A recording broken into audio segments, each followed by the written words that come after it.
Hello and welcome to Decoding the New Economy.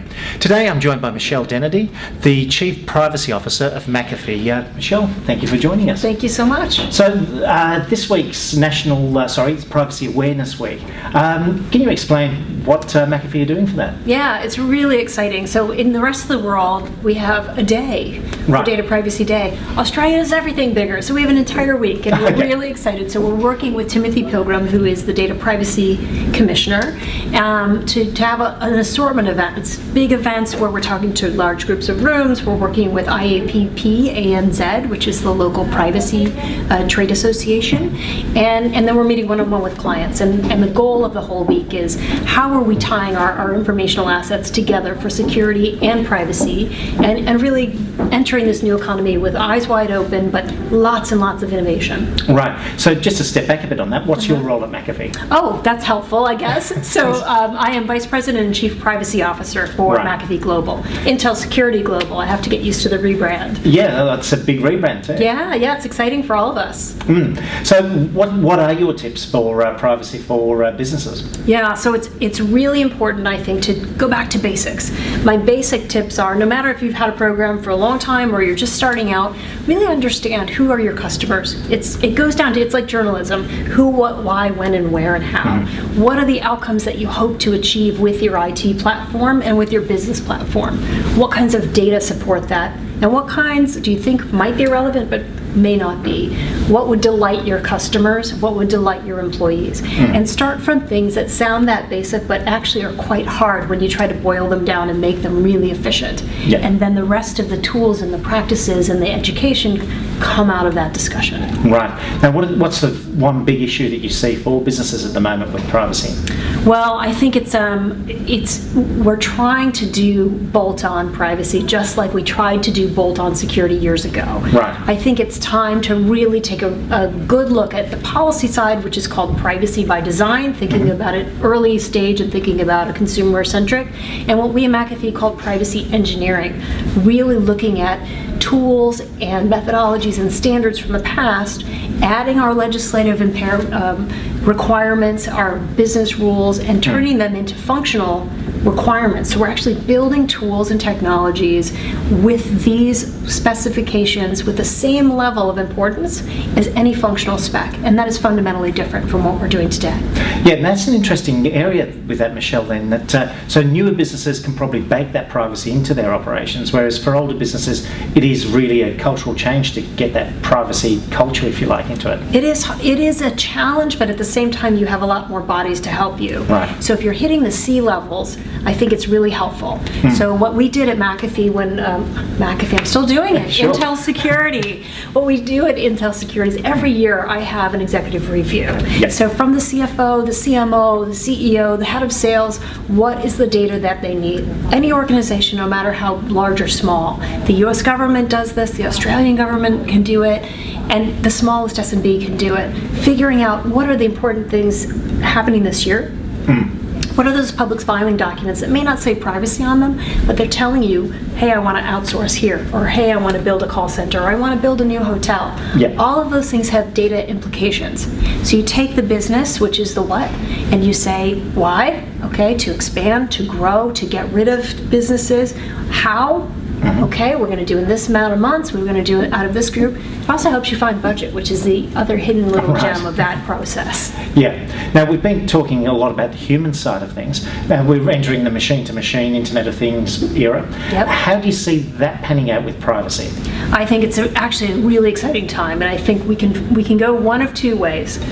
As we've seen from Heartbleed, for example, it's an example of sloppy code. Right. We've seen plenty of bad guys, malware, criminals, crooks. As long as there's a bank, there'll be people to maraud it, right? So we'll have to keep that in mind, certainly, and that will not go away. However, we're also seeing, after years and years and years of sloppy coding, there are holes in there. And some of those holes pervade every single network, like a secure socket layer where we had counted on that encryption. So adding quality into the coding itself, adding quality into redesigning those technologies, this is critical for things like continuous computing, Internet of Things, machine-to-machine decision-making. So we have the capability within code, as well as, and more importantly, with business processes, to understand what those analytics really mean. And I think what I mean by that is, you hear a lot of people somehow claiming that ice cream causes summer. Right. There's a difference between causation and correlation. Yep. And sometimes correlation is indeed enough, because you're selling a magazine subscription, for example. Yep. And sometimes causality is everything. You're doing a diagnostic using an Internet of Things health application, for example. Yep. And I think it's really, really critical for us to understand that A, true data scientists are rare. It is a very, very serious specialty. Everyone's going to want to rebrand themselves as such. Sure. But understanding the analytics and what you're using that analytic for helps you make better buying decisions when you're figuring out your machine-to-machine and your Internet of Things version. Yeah. Now that's interesting what you raised there with the data science side of it. So that's one of the areas that you see as an opportunity for businesses and for individuals entering the marketplace. I think you'll start to see one of these at every organization is my prediction. Yes. I think there are more and more people that need to understand, well, two things. One is, I'll give you my latest pet peeve on machine. Hadoop, massive parallel processing, is not the same as cloud. Right. I hear people all the time kind of mushing them in and saying big data as if it just means a lot. Yep.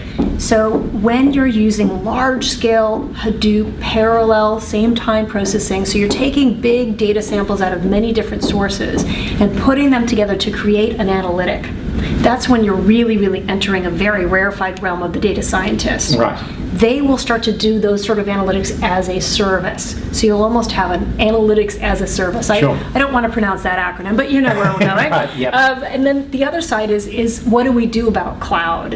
Where do we have rules about Australia only? If that means something, it's going to make a hit of maybe efficiency for certain types of data. Right. So really understanding your inventory of data helps you design better systems, and understanding when do I really need that super special scientist to give me analytics, and when am I kind of overdoing something that could be better done by people observing behavior. Right. So on a global perspective, how do you see all of the different jurisdictions there? So you've got Europe with their attitudes towards privacy, Australia's got its own privacy acts, United States got its own state-based thing. How do you see all of that working out? Well, if you had asked me in 2000 where we would be today, I would have told you that it would be like the 1500s when we were dealing with shipping lanes, and we would have treaties, and it would be harmonized, and we would understand that global trade is 100% dependent upon sharing with appropriate measures. That's not where we went. Yeah. We have instead decided to become a collection of balkanized nations. Okay. So I think we're going to live with that balkanization and the politicizing of data, because it is recognized as a rare asset to truly have actionable data. Yep. That said, I think there still are things like the fair information processing principles that underlie it all. So you can get to at least an 80% of acceptability and then understand what you have to specialize from climate to climate. Right. But we're just going to see more and more of that, I think, in the future. So to conclude, what would be your one piece of advice to a business owner or a manager on how they should secure their systems? Yeah, so my number one would be, and this is from a business angle more than the technology angle, is know thy data. Right. Know what brings you risk, know what brings you opportunity. And we focus a lot on the risk, and that is important. There are finding authority and there's specific investigatory powers that the data commissioner has here in Australia now. That's very important. However, if you understand the opportunity and you understand that opportunity is a greater value, whether it's a human value or a currency value, greater than the cost it takes or the risk you're putting on the table with those penalties, then you're in the clear. You're starting to manage your asset as a dual book accounting feature. And that's not the same as commoditizing humans as we're seeing in some of the networks, right? It's a different sort of thing of realizing there's a respect component, there's a monetary component, there's a cost of time, there's a cost of data sold, and there's specialty scarcity in the mix here. And once you balance all those things together, I think you have a good path, and you can do this from the very small app provider to the very large multinational. Yeah, so know your data. Know your data. Right. Well, Michelle, thank you very much for your time today. Thank you so much. And thank you for joining Decoding the New Economy.